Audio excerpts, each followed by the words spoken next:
Discover the miraculous origins of the Persians in the Bible, unveiling God's plan for redemption.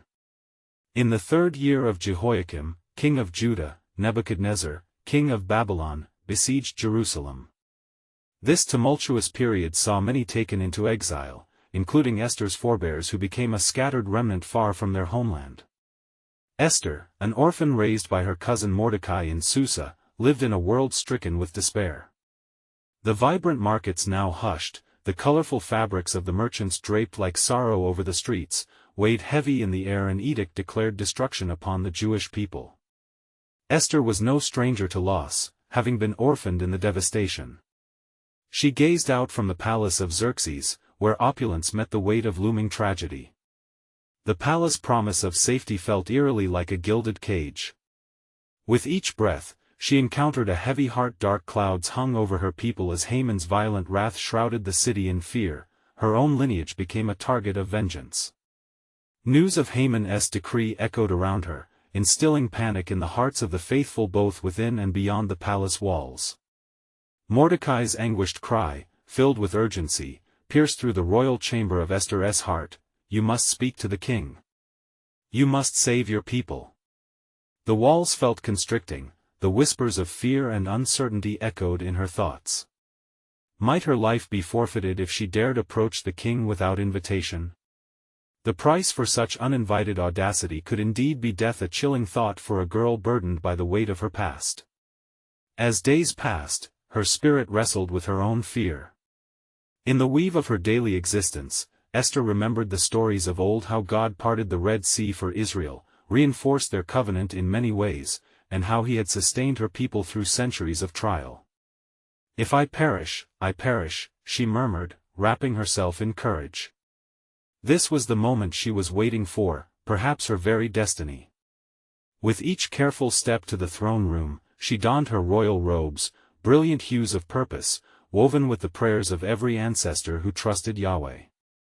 As she approached the king, her heart pounded, a sacred anticipation intermingled with dread. The court fell silent, an electric tension electrifying the air. She summoned her faith, for salvation hinged upon her deeply buried courage and divine providence. Before she was fully present, the grounds of heaven shifted. The king, who could just as easily execute her on a whim, greeted her with favor unparalleled. In the vastness of that moment, Esther felt God's hand behind her, guiding her toward her destiny. But what lay ahead? Would her courage command mercy? Would she bravely declare the plight of her people? Before we continue with this incredible biblical account, I want to make sure you don't miss any of these powerful scripture stories. Click the bell icon and select all notifications. These biblical narratives have transformed countless lives throughout history. If God's word through this story is blessing you, please like and share with someone who needs to hear about God's faithfulness today. Tell me in the comments, which biblical story has most impacted your faith journey? I'm always amazed how God's word speaks to hearts across generations. Now let us continue with what the Lord did next. Esther felt her feet stand on the precipice of responsibility. Just as Moses faced Pharaoh, she stood upon the threshold, ready to plead for the people of God. This scene was more than a royal audience, it was a divine appointment. What would it yield? Would the people of Israel find deliverance, or would her step forward ignite a full fury of the king? The room, heavy with the weight of divine significance, sparked with ethereal possibilities, a moment pregnant with the promise of God's intervention and Esther's relinquished fear. In that sacred silence, God's unfolding plan loomed ever closer, cloaked in an unpredictable and yet undeniable purpose. Esther lifted her chin, her heart surging with a mix of trembling faith and fierce resolve. As she stood before King Xerxes, adorned in her royal robes, she felt the weight of centuries of expectation upon her shoulders, each thread a testament to the spirits of her ancestors, those who had fought and suffered for their faith. Queen Esther, the king's voice, though gruff, carried an unexpected warmth. What is your wish? It shall be given to you, even to the half of my kingdom. The court held its breath, the reality of the moment vibrating within the silence. A balance between life and death hung in the air. She swallowed hard, her voice shaking yet steady as she began to speak. "If it pleases the king," she implored, her words rich with urgency, "let him and Haman come today to a banquet that I have prepared for him." Esther understood the power of preparation, and in her heart, she believed this first step would create an avenue for revealing her people's plight. A faint look of curiosity flickered across Xerxes's face. "So be it," he replied, gesturing for Haman to attend at once. Esther's heart raced. Had she made the right choice? Did she possess the wisdom to tread this delicate path without precipitating disaster? As they reclined at the feast, Esther revealed her hospitality, serving them with fine delicacies that delighted even the king's discerning palate. Haman, who reveled in the attention of the king, was oblivious to the turmoil brewing beneath Esther's composed demeanor. But as the banquet progressed, Esther's heart sank with each passing moment, recognition flooding her spirit. Was it mere coincidence that she would serve her bitter adversary in a palace that bore witness to both grandeur and darkness? The clock of providence ticked incessantly, urging her to speak, to unveil the hidden truth. Finally, steeling herself, Esther turned her gaze upon Xerxes. "If I have found favor in your sight, and if it pleases the king, I ask for my life and the lives of my people," she implored, voicing what had remained concealed within her heart. "For we have been sold, I and my people, to be destroyed, killed, and annihilated." Gasps echoed throughout the banquet hall. Haman's smile vanished, replaced by a mask of dread, nuances of fate shifting before their eyes as the truth began to unravel. How could Haman's treacherous hand wield such destruction against a queen? King Xerxes, roused from perplexity, stood abruptly, fury igniting in his heart. Who is he, and where is he that dared to presume in his heart to do this? The air turned thick with tension, swirling as if the spirits of the righteous ancestors had risen to intercede. "It is Haman, an enemy and vile adversary," she declared, summoning all the courage bestowed upon her from on high. The damning words reverberated through the hall, striking like thunder from the heavens. As Haman's guilt became evident, the king turned away, leaving the court in uneasy silence. Esther felt the surge of divine intervention, the threads of destiny weaving God's sovereign plan before her very eyes. In this moment, she thought, do we see the hand of God amidst wickedness? Does the Lord gather the scattered to rise in deliverance? But the king, now boiling with wrath, commanded Haman's punishment. As he made his pronouncement, a whisper of prophetic promise flickered in the depths of Esther's spirit, a promise that redemption could bloom from the darkest trials. What more would unfold from this encounter? What divine plans would knit together from tragedy to triumph? Indeed, God's sovereign brush painted a masterpiece amidst despair, a glimpse into his unwavering covenant of love and salvation. For even in the most trying moments, the great tapestry of his design beckoned to be unveiled. What had yet to be revealed in the face of adversity? The story was far from over. Esther was but a vessel in a greater plan awaiting its divine expression. As the words of Esther echoed within the hall, the air grew heavy with divine expectation. King Xerxes, his face flushed with anger, turned his piercing gaze toward Haman. "You shall pay for your deceit," he thundered, his voice rising like the voice of the prophets. The eunuchs, perceiving the king's fury, hastened to seize Haman, dragging him forth as a lamb destined for the slaughter. A chill enveloped the palace, for the court understood the gravity of his offense. Haman's schemes had not only threatened the queen but the very fabric of the Jewish people whom God had vowed to protect. Esther observed the unfolding scene, her heart entwined with faith's tremor and the weight of her ancestors' prayers.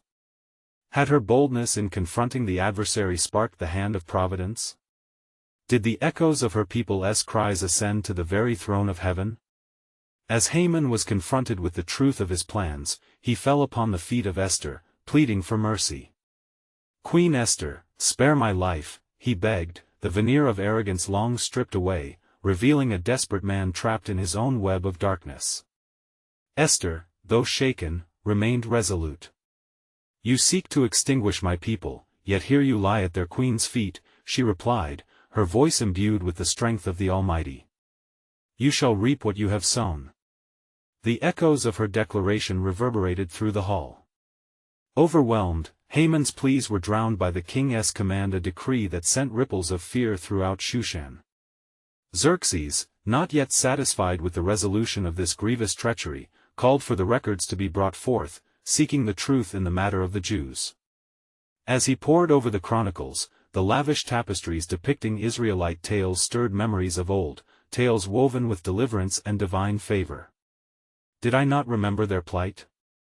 He pondered, a sense of unease settling over him as he recalled the victories of the God of Israel, the plagues upon Egypt, and the victories won through the faithfulness of his leaders. Let it be known, the king declared, rising from his throne, that Haman shall be hanged on the very gallows he crafted for Mordecai. The justice rendered was swift and sure, and darkness was unmasked in the broad light of truth. As Haman was led away, a hush fell over the court. Esther stood, enveloped in the cloak of divine favor, her heart beating with the rhythm of God's chosen. She understood now that the unfolding of events was not merely coincidence but the working of a higher hand. Yet, she knew that the significance of her actions extended beyond just one banquet. For God's tapestry weaves not only her story but that of her people, intersecting paths of despair into avenues of hope. Even in darkness, Esther mused, God brings forth light. Perhaps he uses the castaway to unearth deliverance for his chosen ones. Will the fear of the Lord strike the hearts of rulers and change the tide of history once more? And as the gallows loomed in the sight of the city, a new terror would descend upon the kingdom of fear of the God who had moved in their midst. God, though silent at times, was at work, his presence stirring even in the shadows of justice, stirring a nation toward reconciliation and restoration. For had not the prophet spoken of a remnant that would rise? A people that would see deliverance not just in this moment, but as a sign of something yet greater to come? There remained an unyielding whisper within Esther's heart, beckoning her forward. The grand narrative of her nation was not merely bound by the shards of survival but woven into the very promises of God, a promise of covenant, redemption, and a future marked by grace. What awaited the people of God? Could it be that the story was poised for a revelation far beyond their comprehension? Would they witness the hand of providence guide their steps toward a greater deliverance, where even the hearts of kings bend to his will? The dawn of hope began to glimmer in the distance, and for Esther and her people, the unfolding story was but a prelude to God's sovereign plan yet to be fully revealed. And it came to pass that Haman was led to the gallows he had prepared for Mordecai. His cries for mercy faded into the echoes of a council meeting now transformed by the weight of justice. The court gazed upon the unfolding spectacle, breath held in anticipation of what the unraveling of dark threads would mean for Israel. Esther, her heart pulsing with divine weight, turned her face toward the heavens, whispering a prayer that reached the very throne of God. Deliver us, O Lord of hosts, from the hand of the oppressor. The threads of her people's hope hung delicately upon the heavens, woven into a fabric only the Almighty could mend. As Haman swung from the gallows, an old score settled, a heavy darkness lifted, and the fear that had gripped Shushan began to wane. Yet a deeper anxiety took root within Esther's soul. Though the wicked were silenced, the decree against her people remained a shadow looming over them, casting fear into the hearts of the innocent. Hastening back into the palace, Esther sought Xerxes once more, her heart aflame with purpose. The king, still reeling from the swift execution of his former adviser, turned to her as she entered. "What would you have of me, Queen Esther?" he asked, his tone softening, for he now recognized the strength she possessed. "Your Majesty," Esther began, her voice steady as a resounding trumpet, "the edict written in haste against my people remains unrevoked. I beseech you to exercise your power and replace it with a new decree that preserves us." With each word, she felt the weight of her ancestors behind her, urging her to intercede for their future. Xerxes regarded her with eyes that seemed to search the depths of her plea, and after a moment, he laid a hand upon the tablets nearby. "The laws of the Medes and Persians cannot be revoked," he pronounced, though his brow furrowed in thought. "Then grant us the ability to defend ourselves," she urged, her voice rising with fervor. Allow the Jews to rally, to rise as one, that they may stand against their enemies on the day that threatens their annihilation. The king's expression shifted, a flicker of understanding ignited within him. He was a ruler who must weigh justice against cruelty, and as he consulted the counsel of his advisers, the murmurs of the court once again fell silent. "Let it be done," Xerxes declared eventually, "for the queen has spoken forth a righteous cause. I shall send forth a new decree in your name, that my subjects may know of the coming day of preservation." As the words left the king's mouth, heaven rejoiced. Esther felt the fire of divine purpose ignite within her, knowing that her willingness to stand in the gap for her people had shifted the course of history. Yet within her joy lay an echo of solemnity. Her heart turned once more to the voices of her people, the lingering shadows still haunting the streets of Shushan. Will they find strength to rise? She pondered. Will they trust in the God of Israel to protect them? And as the decree was penned and sealed with the king's ring, messengers rode out swift as the wind, their voices proclaiming hope, a cry of rescue for a nation staring down the abyss. It was the sound of God's providence, unseen yet unfaltering, working all things for the good of those who love him, even amidst the clamor of a Persian court. Yet deep within Esther lingered an awe-inspiring conviction. For she grasped that this was but a glimpse of a broader narrative, an echo of deliverance that transcended her own plight. God's hand was heavier upon their stories, weaving destinies in ways unimagined. Shall we not see the wondrous orchestration of redemption yet unfold?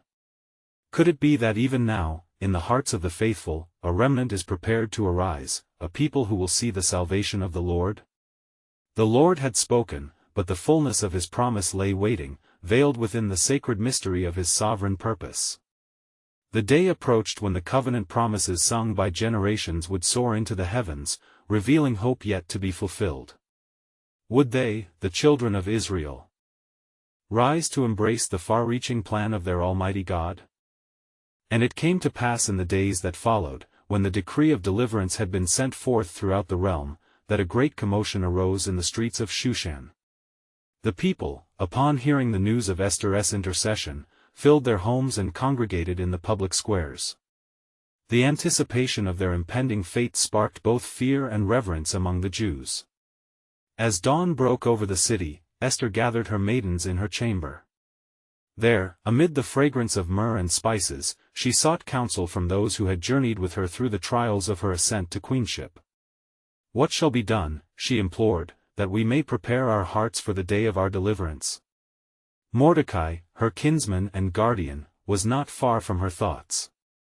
She summoned him to the palace, yearning to hear his voice amidst the chorus of her anxious heart. When Mordecai arrived, he looked upon his cousin with both pride and concern.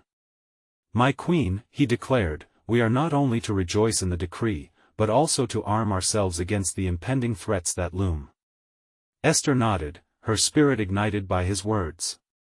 "Indeed," she replied. "Let the feast of Purim be established, a day for the remembering of our deliverance.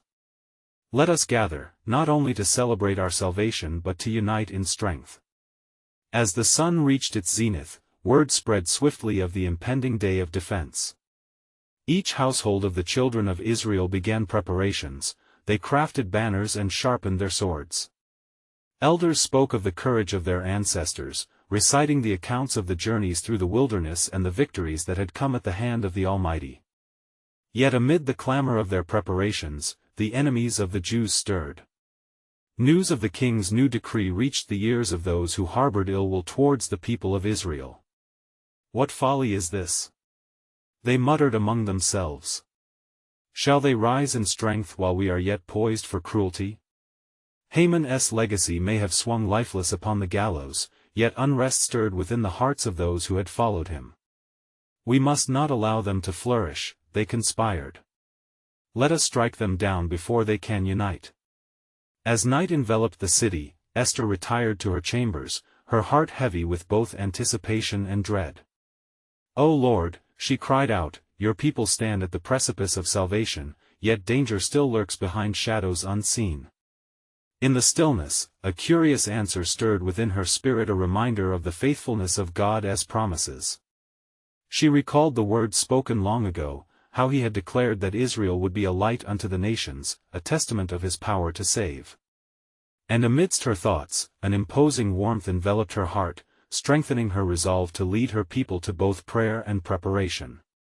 Onward then, she proclaimed, let us gather in prayer, for we know not what the morrow brings, but we know this, our deliverer is near. So the people of Israel congregated, their voices lifted in unity and prayer, beseeching God for protection and strength. As angels in the heavens observed, a divine orchestration began to unfold, a plan hidden in the tapestry of time, known only to the Creator himself. Little did Esther know that the events yet to transpire would resonate through ages to come, revealing not only the power of prayer but the steadfast mercy of a God who orchestrates salvation. Would the faith of the remnant stand true against the rising tide of evil? As the dawn of the appointed day approached, all of heaven awaited the echoes of God's promise to suffuse the earth. Would Esther rise to complete the task laid before her, or would she uncover an even greater revelation woven into the unfolding tapestry of redemption? The calm before the storm whispered of a providence not yet seen, a hint that the greatest deliverance was still to be unveiled. And it came to pass that on the morning of the great day, the people of Israel awoke with fervent hearts, their souls aglow with the anticipation of both deliverance and conflict.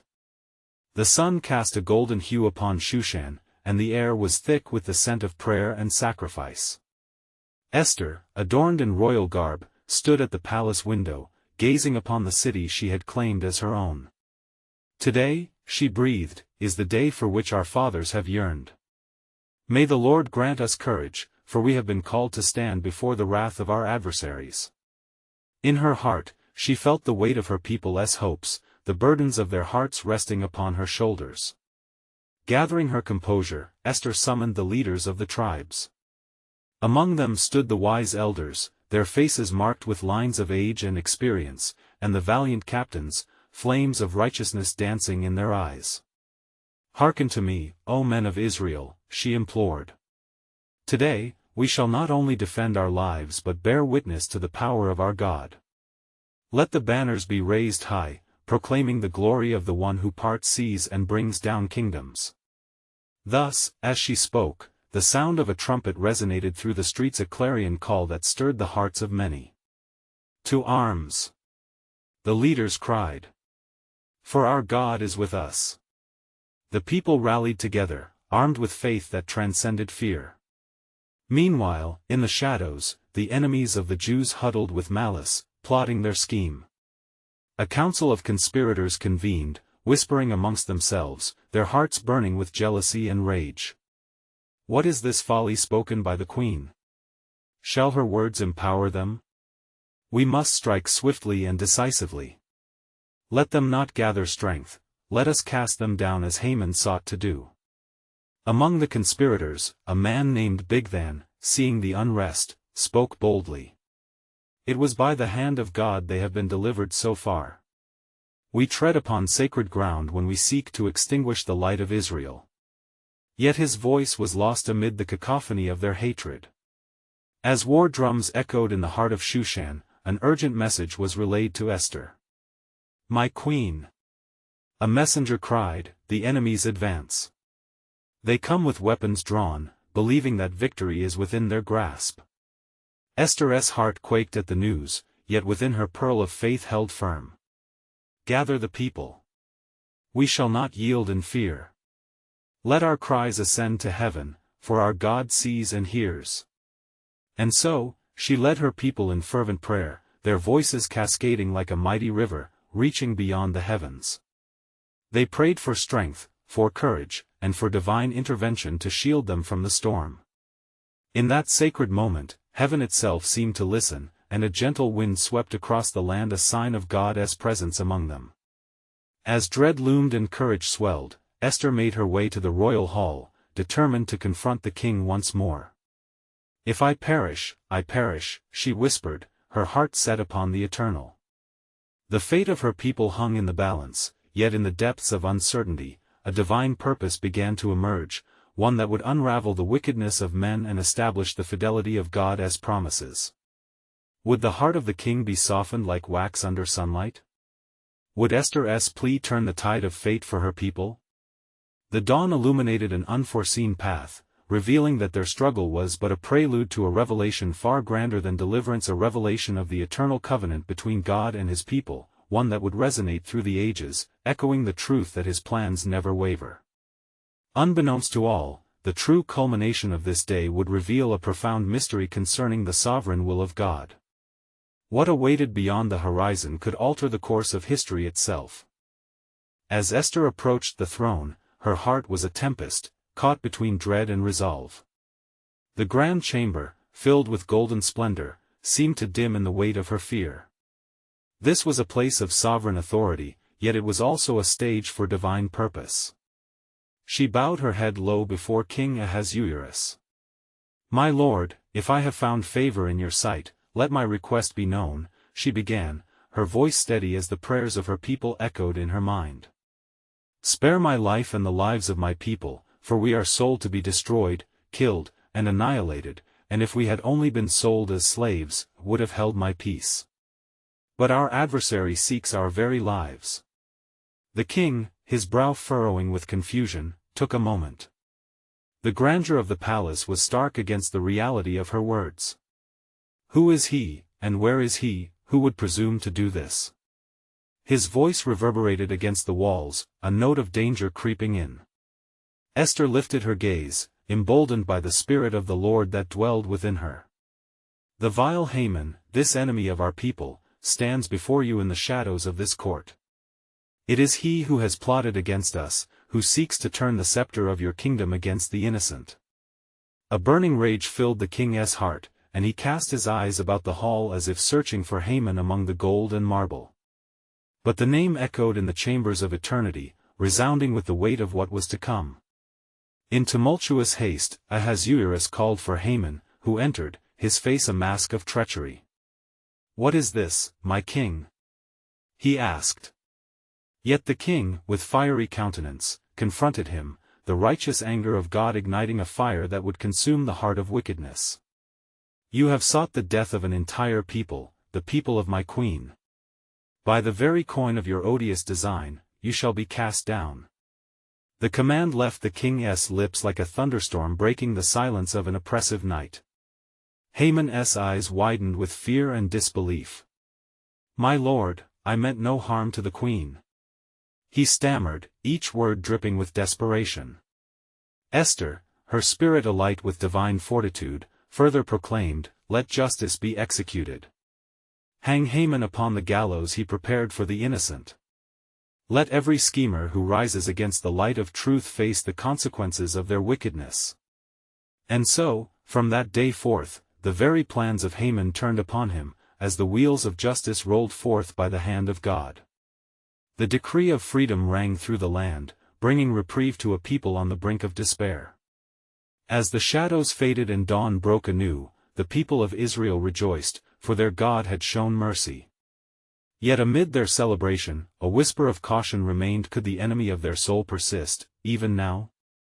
For God's plans unfold with layers, revealing purpose beyond sight, extending even into the depths of exile and power. Little did they know, this moment was but the precursor to a greater deliverance, a redemptive narrative meant to echo through the ages.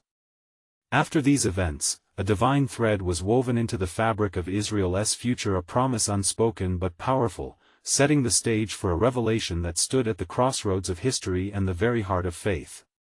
What greater act of God would reveal the depths of his love and sovereignty in the time to come? And it came to pass, in the days following the execution of Haman, that the heart of the king was heavy with thoughts of both relief and the burden of grave decisions. Ahasuerus withdrew to his chambers, troubled by the storm of deceit that had been so close to overwhelming his kingdom. As he lay upon his bed, a deep sleep fell upon him. But the God of Israel stirred his spirit, prompting a restless awakening. "Bring forth the chronicles of the kingdom," he commanded of his servants, for the histories of the realm were to be recounted to him. Perhaps in the tales of old, wisdom for the present might emerge. When the scrolls of remembrance were opened and his faithful servants began to read, recounting the tale of the who had thwarted the conspiracy of the gatekeepers against the king, he heard of the loyalty and bravery of Mordecai, the Jew. Who has rewarded this man for his faithfulness? The king demanded with a voice that echoed through the halls. What honor has been granted to him for saving my life? His servants responded, No honor has been bestowed upon Mordecai. The king's heart stirred with a desire for justice and recognition. Let him be honored. He decreed with newfound fervor. Is there any in the court who might bestow this honor? Just then, Haman, in his arrogance and blind ambition, entered the king's presence. He had intended to plead for the demise of Mordecai, but the king's voice cut through the air like a clarion call. Haman! Come here. What shall be done for the man whom the king delights to honor?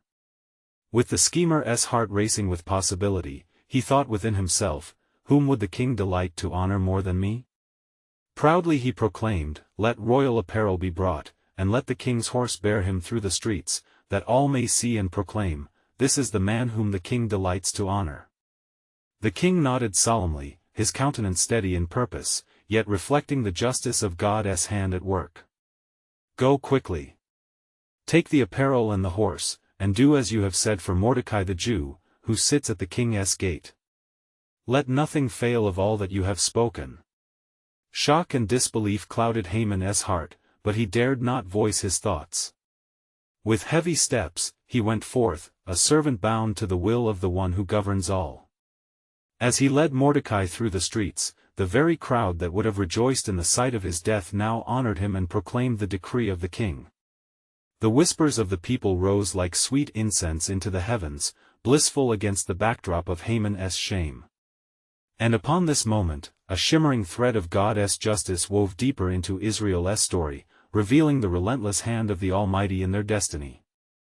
They had been spared not just from death, but were being drawn into the will of their Creator, who orchestrated moments like these to gather his people unto himself.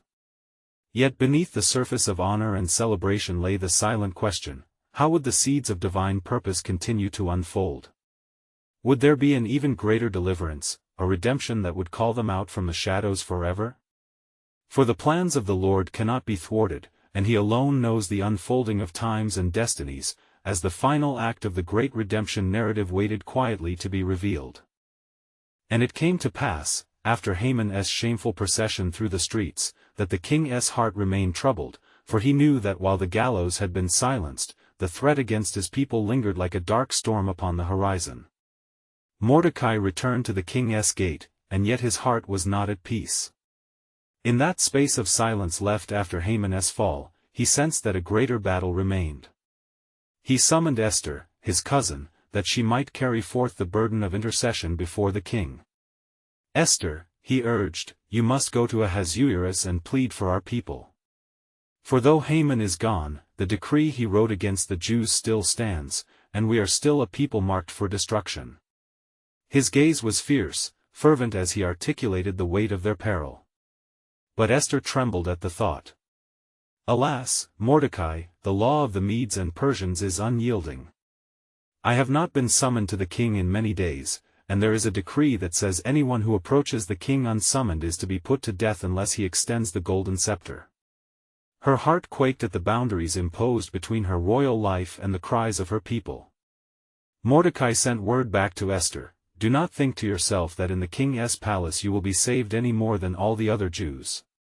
For if you keep silent at this time, relief and deliverance will rise for the Jews from another place, but you and your father's house will perish. And who knows whether you have not come to the kingdom for such a time as this? The weight of Mordecai's words settled heavily upon Esther's heart, igniting within her a flame of purpose. In that moment, she realized the mantle of responsibility laid not just on her shoulders, but on her very soul, a divine calling, echoing through the generations. With renewed resolve, she turned towards her kinsman, her countenance radiant with the understanding that she was part of something far greater than herself. Gather all the Jews in Susa, and hold a fast on my behalf, she commanded, her voice rising with fervent faith. Do not eat or drink for 3 days, night or day, for I and my maids will likewise fast. Then I will go to the king, though it is against the law. If I perish, I perish. As the time of reckoning approached, Esther's heart echoed with the cries of her people. She understood now that deliverance was a collective burden, resting upon the faithful as they sought God's face with unity and trust. Days passed in fervent prayer, the heavens charged with expectation as the artisans of hope laboriously crafted a narrative that would forever alter the course of history. On the third day, Esther donned her royal robes, reminiscent of the promise of Yahweh and the sacrifices of her forebears, each stitch a testament woven with prayers. With trepidation beating in her heart, she approached the throne, a fragile figure standing in defiance of tyranny and despair. God's faithful providence led her steps, cloaked beneath fervent supplication. As she entered the inner court, King Xerxes looked up, his eyes resting upon her eyes that held both authority and uncertainty, a glimmer of recognition piercing the heavy air. "What is it, Queen Esther?" he asked, his voice strong yet softened by the veils of her bold presence. "What is your request?" "It shall be granted to you, even to the half of my kingdom." Her heart burst with emotion as she felt the weight of her ancestors urging her forward, their unspoken legacy bound in her declaration. "If it pleases the king," she began, her voice quaking yet resolute, "let the king and Haman come today to a banquet that I have prepared for him." As they dined, laughter drifted through the hall, masking the undercurrents of Esther's resolve. The foes gathered together, unaware that the plot of fate was shifting. Then finally, emboldened by the sanctity of the dinner, Esther declared, "My life and the lives of my people are in jeopardy. We have been sold, I and my people, to be destroyed. Who would presume such a thing? It is Haman, your trusted advisor, who seeks our death." The room fell silent, a sacred gasp enveloping them as King Xerxes rose in a rage that seemed to shake the very foundations. The king's fury ignited against Haman, banishing him into the shadows of his own schemes. "What has been done cannot be undone, but justice will be served." In that instant, the decree that had loomed like a dark cloud dissipated, the light of hope breaking through as Ahasuerus dispatched a new edict by Esther's own hand, granting the Jews the right to defend themselves. The people of Israel rejoiced, and Esther saw the profound truth of her purpose unfold, that even through despair, God had woven the fabric of deliverance. And from that day forth, the feast of Purim was established, a day of remembrance of their salvation, where joy replaced sorrow, and the trust in the Almighty God overpowered fear. Esther's courage inspired generations, her name etched in the annals of history as a beacon of faithfulness, a reminder that God's plans prevail. Esther and Mordecai, united under the banner of their God, led their people onward, proclaiming the testimony of their deliverance throughout every corner of the kingdom. It became a tale of faith enduring through darkness, of hope rising out of despair, a profound echo of God's steadfast love, resonating from age to age, reminding all generations that there is a time for every purpose under heaven. And thus, let all who witness this tale carry forth its legacy, for in their hearts lies the truth that God's sovereign hand orchestrates all things for those who believe. Dear friends, take to heart this mighty story of faith. If you have been moved, subscribe immediately to this channel to stay connected to God's Word and be transformed by powerful biblical narratives like this one. Leave a like now to help spread God's Word through the algorithm and reach more souls with the truth of His love. Comment below with your spiritual reflections and how this biblical story has impacted your faith. Let's inspire one another. Share instantly this video with at least 5 friends who need to hear God's truth and see His faithfulness manifest in their lives. Remember, your engagement matters. This is the moment to help spread biblical truth. Don't wait even one more second to share this powerful testimony.